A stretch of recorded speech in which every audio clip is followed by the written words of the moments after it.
तो स्टूडेंट, आज हम लोग क्लास 12 केमिस्ट्री में सैम्पल पेपर में चैप्टर वाइज क्वेश्चन का डिस्कस करेंगे। इस सैम्पल पेपर में या प्रीवियस ईयर में जो भी बोर्ड में आए हुए हैं सीबीएसई बोर्ड में क्वेश्चन केमिकल काइनेटिक्स से, उसका हम लोग डिस्कस करने वाले हैं। तो चलिए देखते हैं। जैसा कि आपके पास लिखा है यहाँ पर, केमिकल काइनेटिक्स चैप्टर है। The unit of rate constant depend upon the rate constant की यूनिट किस पर डिपेंड करती है। तो यहाँ पर चार ऑप्शन है: molecularity of the reaction, activation energy of the reaction, order of the reaction या फिर टेम्परेचर ऑफ द रिएक्शन। तो यहाँ पर आप देखेंगे सी ऑप्शन आपका करेक्ट जाएगा। रेट कांस्टेंट की यूनिट ऑर्डर ऑफ रिएक्शन पर डिपेंड करती है। इसका एक्सप्लेनेशन हम लोग यहाँ पर कर रहे हैं। देखिए यहाँ per unit of rate constant यदि हमको निकालना तो क्या, rate upon concentration raise to power n. Rate का जो यूनिट होता है mole litre inverse second inverse upon ये कंसंट्रेशन मोलरिटी के टर्म में लिया गया, mole litre inverse raise to power n. इसको सॉल्व करने के बाद मुझे एक जनरल फार्मूला आएगा रेट कांस्टेंट की यूनिट बताने के लिए। Mole raise to power 1 minus n, litre n minus 1 second inverse. यहाँ पर जो एन है ऑर्डर ऑफ रिएक्शन है। तो इस फार्मूले से आप किसी भी ऑर्डर ऑफ रिएक्शन का क्या बता सकते हैं, यूनिट बता सकते हैं। तो चलिए देखते हैं। फॉर जीरो ऑर्डर रिएक्शन यदि आप n इक्वल टू जीरो रखते हैं तो इस फार्मूले आपका यूनिट जो बनेगी वो क्या, मोल लीटर इनवर्स सेकंड इनवर्स। ये जीरो ऑर्डर के लिए है, ठीक है। ऐसे फर्स्ट ऑर्डर के लिए आप order of reaction n equal to क्या रखेंगे, 1 रखेंगे। तो यहाँ से जो रेट कांस्टेंट की यूनिट आएगी वो सेकंड इनवर्स निकल करके आएगी। चलिए अब क्वेश्चन नंबर सेकंड पर हम लोग बात करते हैं। The slope in the plot of L N R versus time gives. L N R और टाइम के बीच में स्लोप क्या मिलता है। तो चार ऑप्शन आपके पास आएंगे: प्लस के, माइनस के, प्लस के बाई 2.303 और डी आपके पास है माइनस के अपॉन 2.303। यहाँ पर जो आर है ये कह रहे हैं the final concentration of reactant. तो इसमें आपका जो स्लोप मिलता है ये बेटा माइनस के, ठीक है। अब ये फर्स्ट ऑर्डर रिएक्शन के लिए हम लोग ग्राफ यहाँ पर देखिए बनाया गया है। तो स्लोप जो निकल करके आता है वो माइनस के इक्वल होता है और इसका जो ग्राफ आता है वो स्ट्रेट लाइन ग्राफ होता है, ठीक है। तो आपके पास यहाँ पर L N R minus K T plus L N R naught, इसको y बराबर एम एक्स प्लस सी से रिलेट कर दिया गया है, ठीक है। तो ये जो यम होता है ना, स्लोप को बताता है। तो स्लोप किसके बराबर आर, माइनस के। तो ये हो गया। चलिए क्वेश्चन नंबर थर्ड की बात करते हैं हम लोग। थर्ड में आपका भी ऐसी ही है। For a zero order reaction the slope in the plot of R versus time is minus के अपॉन 2.303 प्लस के अपॉन 2.303 या फिर सी आपके पास है माइनस के, डी है प्लस के। अच्छा, यहाँ भी R is the final concentration of the reactant. तो यहाँ भी आपके पास इस केस में भी स्लोप आ रहा माइनस के बराबर। तो देखेंगे फॉर जीरो ऑर्डर रिएक्शन यहाँ भी आपका y बराबर एम एक्स प्लस सी से रिलेट किया गया है, are minus K T plus are not. ये जो यम है ये स्लोप को बताता है, ठीक है। और यहाँ पर आप ग्राफ देख लीजिए, ये टी क्या है, एक्स एक्सिस पर है और कंसंट्रेशन आप ये आर क्या है, ये आपके पास y एक्सिस पर लिया गया। तो चलिए अब हम लोग देखते हैं question number 4। The half life period for zero order reaction is equal to. ये जीरो ऑर्डर रिएक्शन के लिए हाफ लाइफ का फार्मूला पूछ रहा है। तो क्या होता है, आर नॉट बाई 2k। तो R not by 2k for zero order reaction का एक्सप्रेशन क्या होता है, T equal to R not minus R upon K. ये फाइनल कंसंट्रेशन है भैया, ये इनिशियल कंसंट्रेशन है, रेट कांस्टेंट है, ठीक है। तो अब क्या होता है आपके पास, इनिशियल कंसंट्रेशन ये फाइनल है। तो इनिशियल का हाफ जब हो जाता है तो उसे हाफ लाइफ बोलते हैं। तो देखो व्हेन टी इक्वल टू, हम टी हाफ लेंगे इसकी जगह पर, और ये जो फाइनल कंसंट्रेशन है ना, इनिशियल का आधा मतलब आर नॉट बाई 2। तो बस इस फार्मूले में इस वैल्यू को रखेंगे तो हमारे पास एक्सप्रेशन आ जाएगा आर नॉट बाई 2k। और यही ऑप्शन आपका ऑप्शन नंबर डी करेक्ट जाने वाला है। चलिए कुछ क्वेश्चन वेरी शार्ट से हैं, वेरी शार्ट क्वेश्चन पर भी डिस्कस करते हैं हम लोग। अब हम लोगों के पास एक रिएक्शन दिए हैं, for uh reaction A plus water, arrow यहाँ पर बी मिल रहा आपको। ये देखिए एक्सप्रेशन से देखिए आप, rate directly proportional to concentration of ही, केवल इसी पर रेट ऑफ रिएक्शन डिपेंड कर रहा है। तो कह रहे हैं भैया इसकी मॉलिक्यूलरिटी क्या है, इसका ऑर्डर ऑफ रिएक्शन है क्या है। तो यहाँ पर आपके पास मॉलिक्यूलरिटी इस पर भी दो होगी और ये आप सीडी यूनो मॉलिक्यूलर होने है। आर्डर क्या होगा, फर्स्ट होगा, स्यूडो फर्स्ट आर्डर रिएक्शन का ये एग्जाम्पल है। तो चलिए क्वेश्चन नंबर 6 की बात करते हैं अब हम लोग। क्वेश्चन नंबर 6 आप देखेंगे, फॉर अ रिएक्शन, यहाँ पर रिएक्टेंट प्रोडक्ट बन रहा, हाफ लाइफ टी हाफ है, is observe to be independent of the initial concentration of reactant, what is the order of reaction. कह रहे हैं कि ये रिएक्टेंट से प्रोडक्ट बन रहा है और इसका जो हाफ लाइफ है वो इनिशियल कंसंट्रेशन पर डिपेंड नहीं करता है। तो इसका बताइए ऑर्डर ऑफ रिएक्शन क्या होगा, फर्स्ट ऑर्डर रिएक्शन होगा। ठीक है, T half of first order reaction is independent of initial concentration of reactant. Question number 7, express the relation between half life period of a reactant and its initial concentration for a reaction of nth order। तो half life यहाँ पर देखिए formula inversely proportional to 1 upon R not raise to power n minus 1। n क्या यहाँ पर order. ठीक है, तो टी हाफ का जो फार्मूला पड़ेगा directly proportional to 1 upon R not n minus 1 की। ठीक है, ये आपके पास हो जाएगा। तो यहाँ से आप बता सकते हैं क्या रिलेशन है।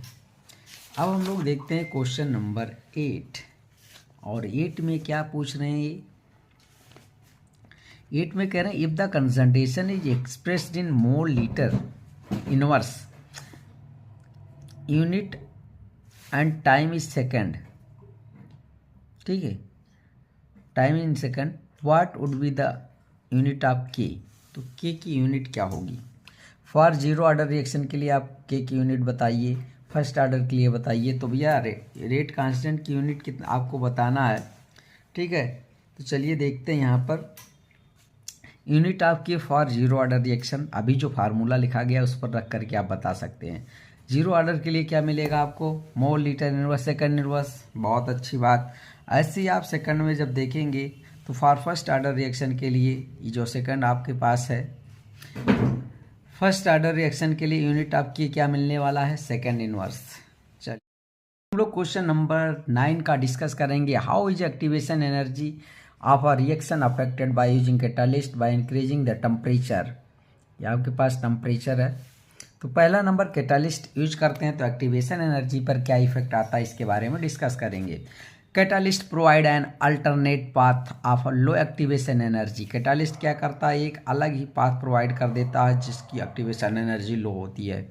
ठीक है, पैरारिक्स रिएक्शन के लिए by use catalyst activation energy decrease करेगा और रेट ऑफ रिएक्शन इंक्रीज करेगा। ये देखिए एनर्जी क्या करेगा, यहाँ पर डिक्रीज करने वाला एक्टिवेशन एनर्जी, तो रेट ऑफ रिएक्शन क्या करेगा, ऊपर है मतलब इंक्रीज करने वाला है। ठीक है, डायग्राम के द्वारा आप देख लीजिए भैया, यहाँ पर आपके पास ये रिएक्शन कोऑर्डिनेट है, इधर एनर्जी है, यहाँ पर ये रिएक्टेंट है। आप यहाँ पर देखेंगे प्रोडक्ट वाला पार्ट यहाँ पर हम लोग देखेंगे।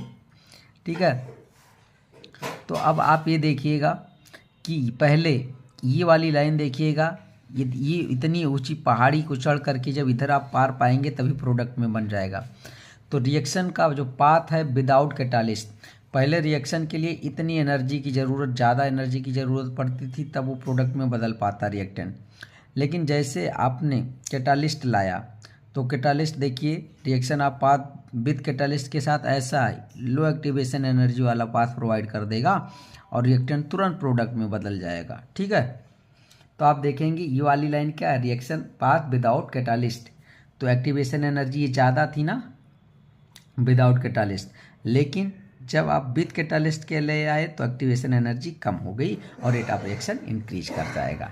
दूसरी बात टेम्परेचर का क्या इफेक्ट होगा। तो ऑन इंक्रीजिंग टेम्परेचर, ये आपके पास टेम्परेचर है, more and more effective collision takes place. अरे भैया जब टेम्परेचर बढ़ाएंगे तो मॉलिक्यूल आपस में टकराएंगे बहुत ज़्यादा।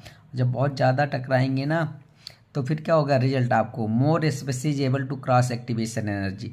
तो बहुत से मॉलिक्यूल क्या एक्टिवेशन एनर्जी को क्रॉस कर जाएंगे और एनर्जी बैरियर को क्रॉस कर जाएंगे और क्या बना लेंगे, आपके पास प्रोडक्ट बना लेंगे।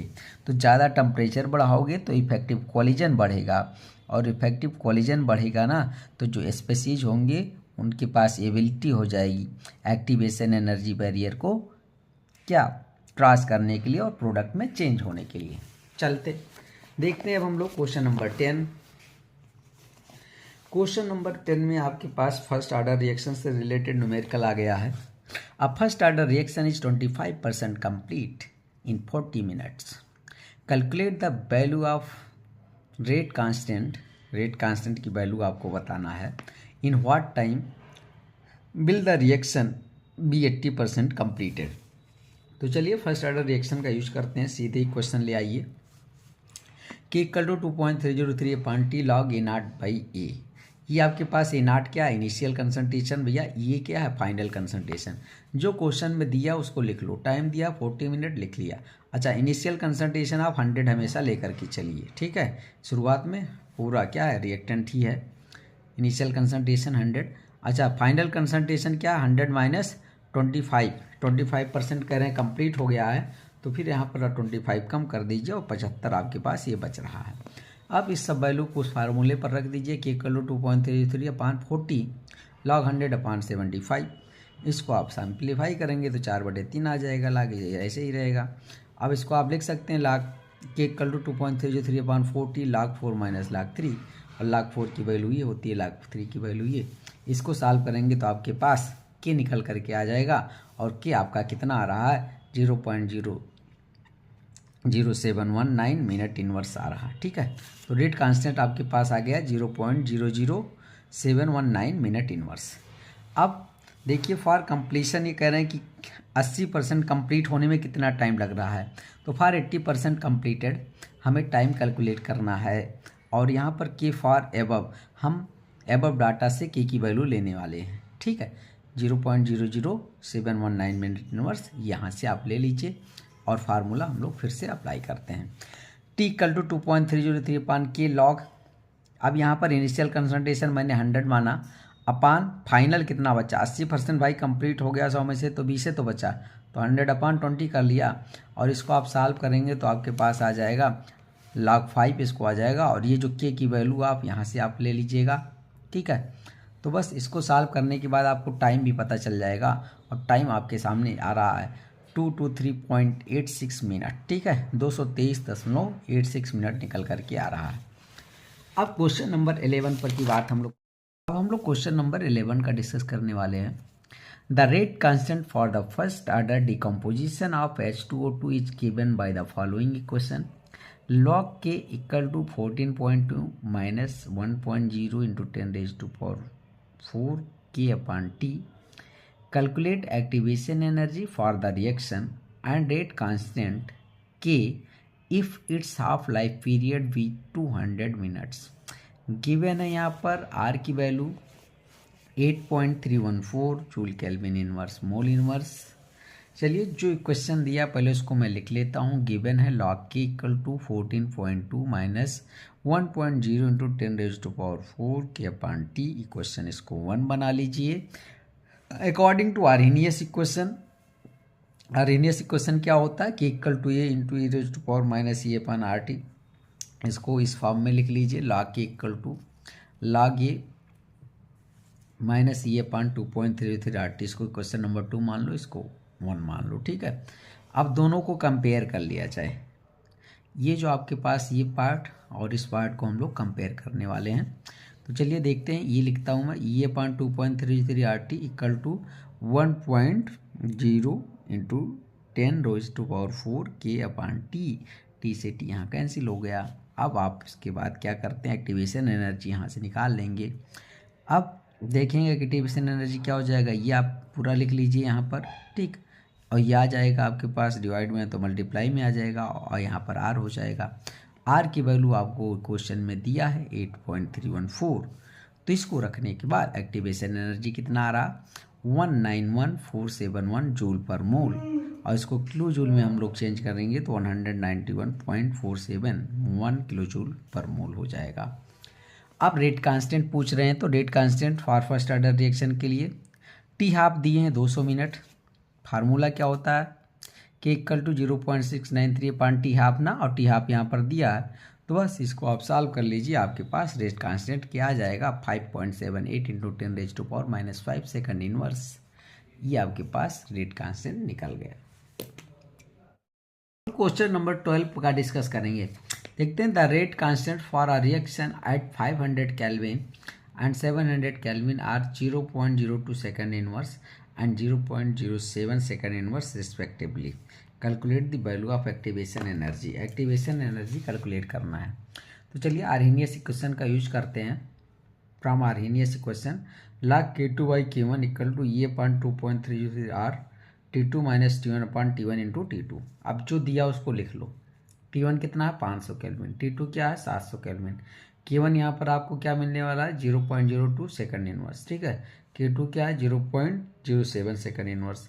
R की वैल्यू आपके पास 8.314 joule kelvin inverse mole inverse रखना है। तो सब वैल्यू को आप यहाँ पर फार्मूले में रख दीजिए, ठीक है। तो लॉग 0.07 पर 0.2 इक्वल टू E अपॉन 2.303, यहाँ पर R की वैल्यू आ गई 8.314।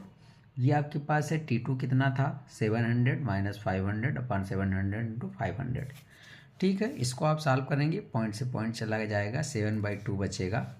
E अपॉन 19.15 इस दोनों को मल्टीप्लाई करने के बाद मिलेगा। यहाँ से आप देखेंगे तो माइनस करेंगे तो 200 बचेगा, 200 अपॉन 700 गुणे 500। यहाँ से आप इसको उड़ा सकते हैं 2 से, और ये 0 चला जाएगा यहाँ से, 0 से 2 0 यहाँ से। ये आपके पास 7/2 आएगा, मतलब 3.5 लाख 3.5 की वैल्यू ये आ जाएगी। ये अपन 19.15 इंटू 2 अपन 700 इंटू 5, ठीक है। यहाँ से आप एक्टिवेशन एनर्जी निकाल लेंगे। एक्टिवेशन एनर्जी आपके पास आ रहा है यहाँ पर 18230.8 जूल। ये एक्टिवेशन एनर्जी आपके पास है। अब हम लोग क्वेश्चन नंबर 13 की बात करते हैं, ठीक है। 13 क्वेश्चन नंबर में आप देखिए क्या पूछ रहा है। The first order reaction is 50% complete in 30 minute. First order reaction है वो 50% कंप्लीट हो जाता है 30 मिनट में at 300 kelvin and in 10 minute at 320 kelvin. Calculate activation energy for the reaction. Reaction के लिए एक्टिवेशन एनर्जी निकालना है। लॉग की वैल्यू क्वेश्चन में दिया रहता है ज़्यादातर, तो log 2 की वैल्यू दिए हैं 0.3010, log 3 की वैल्यू 0.4771। तो चलिए फर्स्ट ऑर्डर रिएक्शन का यूज करते हैं हम लोग। 50% कंप्लीशन है, तो आपके पास 2 है, तो K1 1 को मान रहा हूँ, ठीक है। तो K1 रेट कांस्टेंट जो K1 है equal to 0.693 upon T half. 50% completion का जो फार्मूला है K equal to 0.693 upon T half होता है फर्स्ट ऑर्डर के लिए, तो बस वही रखा है। T हाफ इन्होंने पहले 30 मिनट दिया तो मैंने 30 मिनट लिख लिया है। एट T1 टेम्परेचर है 300 केल्विन, इसको ऐसे रहने दीजिए। दूसरा केस देखिए K2 में 0.693 अपॉन T हाफ। अब T हाफ यहाँ पर 10 मिनट दिए हैं, एट टेम्परेचर है 320 केल्विन, ठीक है। अब फ्रॉम आर्हेनियस इक्वेशन का यूज करके हम लोग एक्टिवेशन एनर्जी बताएंगे। तो आपके पास log K2/K1 equal to E upon 2.303 R, यहाँ पर T2 minus T1 upon T1 into T2 है, ठीक है। तो log K की वैल्यू यहाँ पर ले आइए K2, तो K2 की वैल्यू यहाँ से आप देखेंगे तो आपको क्या मिलेगा 0.693 अपॉन 10। तो यहाँ पर लिखा है 0.693 अपॉन 10, और यहाँ पान K1 है ना, तो K1 आपके पास यहाँ पर है, तो ये करेंगे और ये ऊपर चला जाएगा 30। तो यहाँ से आपके पास ये पॉइंट से पॉइंट चला जाएगा, और यहाँ पर पूरा ये भी कैंसिल आउट हो जाएगा, और यहाँ से आपको केवल log 3 मिलने वाला है इधर, ठीक है। और ये आपके पास आ जाएगा ये 2.303 इंटू 8.314, ठीक है।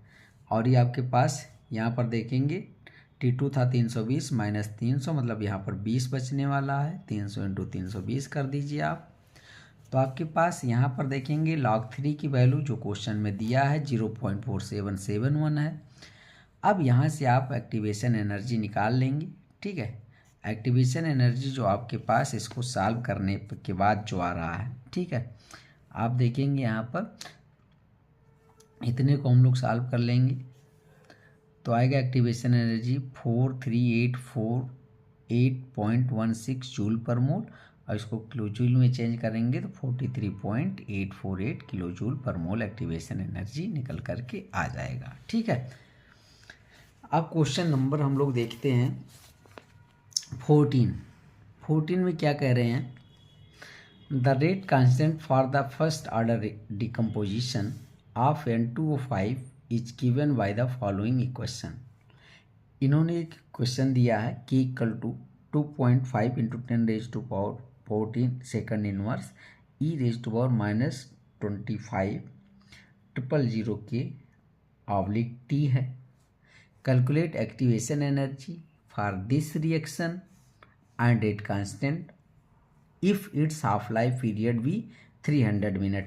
तो रेट कांस्टेंट यहाँ से आपको बहुत आसानी से निकल जाएगा। पहले हम लोग देखते हैं एक्टिवेशन एनर्जी कैसे निकाला जाए।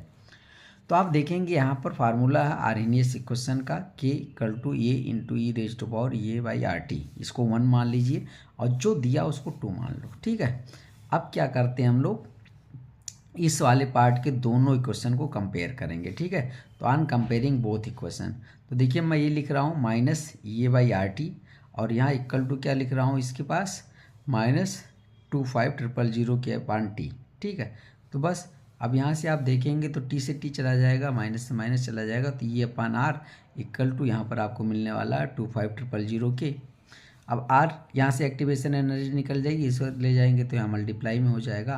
तो R की वैल्यू कितनी होती है 8.314 joule kelvin inverse mole inverse. अब देखेंगे आप यहाँ पर एक्टिवेशन एनर्जी, तो ये जो डेसिमल है ना इसको मैंने हटा दिया, तो 8314 कर दिया अपन, नीचे मैंने 30 बढ़ा दिया, मतलब 1000 यहाँ कर दिया गया। ठीक है, अब इसको सॉल्व करने के बाद एक्टिवेशन एनर्जी आपके पास आ जाएगी। ये जूल में है और 1 किलो जूल में है, तो एक्टिवेशन एनर्जी कितना रहा 207.850 किलो जूल पर मोल। अच्छा, फर्स्ट ऑर्डर रिएक्शन के लिए मुझे रेट कांस्टेंट बताना है, तो आपके पास हाफ लाइफ का फार्मूला क्या होता है K equal to 0.693/T half, और T हाफ दिया भैया 300 मिनट, तो बस रख दीजिए 0.693/300 मिनट यहाँ पर आ जाएगा। इसको सॉल्व करेंगे तो आपके पास rate constant 2.31 into 10⁻³ minute inverse ये निकल करके आने वाला है। अब हम लोग देखते हैं इस पार्ट का लास्ट क्वेश्चन है, 15 क्वेश्चन है, ये भी एक्टिवेशन एनर्जी से रिलेटेड है। तो the activation energy of a reaction is 75.2 kilo joule per mole in the absence of a catalyst and it lower to be 50.14 kilojoule mole inverse with a catalyst.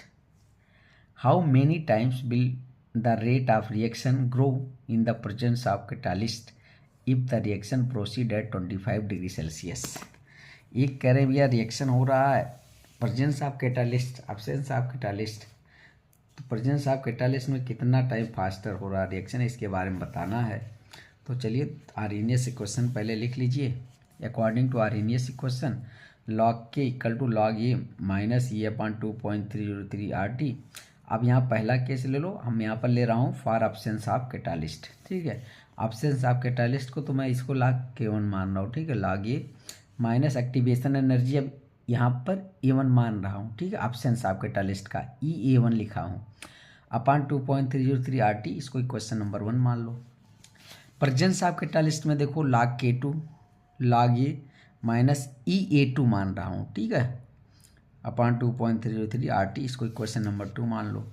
अब ये दोनों में equal है। ठीक है, दोनों रिएक्शन के लिए अब सब्सट्रैक्ट करिए, सब्सट्रैक्ट इक्वेशन 1 फ्रॉम 2, दो में से एक को आपको माइनस करना है। तो चलिए देखते हैं, तो दो में से मतलब इक्वेशन नंबर मेरा 2 ये है 2, तो log K2 minus log K1।